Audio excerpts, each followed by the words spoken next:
I love you Trina. ভিখারি, আমাকে ভালোবাসার মতো যোগ্যতা আছে তোর? আমি পরীক্ষায় পাস করে যোগ্যতা করে নেবো ত্রিনা। এই পরীক্ষা দিবি, তোর বই কেনার টাকা আছে, টিউশন করার টাকা আছে। ত্রিনার সাথে কদিন বাদেই আমার বিয়ে। ওর মা আমাকে কেন পছন্দ করেছে জানিস? এবারের পরীক্ষায় পাস করে ডিগ্রিটা আমি পেয়ে যাবো।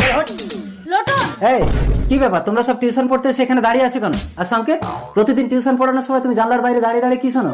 স্যার আমাকে ফ্রিতে টিউশন পড়াবেন? না না, আমি কাউকে ফ্রিতে পড়াই না। আয় চলে এসো সবাই। এই চল ফোট। Come on lotion. এই নে সংকেত, এই নলকটা বিক্রি করে তুই টিউশন পড়বি। না নোলক, আমি পরীক্ষায় পাস করে যোগ্যতা করে ত্রিনাকেই বিয়ে করব। সংকেত, যে তোকে চায় না তার পেছনে ঘুরিস না, আমাকে বিয়ে কর, আমি তোকে ভগবানের মতন সেবা করব। ডাকলেই ভগবানকে পাওয়া যায় না নোলক। আচ্ছা, তোমরা সাইন কস ট্যান এর ফর্মুলা জানো? না স্যার। এই কেউ কি মারছে জানলা দিয়ে? এই সবাই বেরিয়ে এসো তো। এই চল চল চল। এই একে ধর ধর, প্রতিদিন টিউশন পড়ানোর সময় জানলা দিয়ে উকি মেরে সব শিখে নেয়। আরে কি করছো? ও তো মরে যাবে, ছাড়ো, ছেড়ে দাও এই ওকে। চলো চলো। সংকেত, তোর মাথা ফেটে গেছে। কাপড় ছেড়ো না নোলক, আমার পরীক্ষা দেরি হয়ে যাচ্ছে, আমি যাই। তো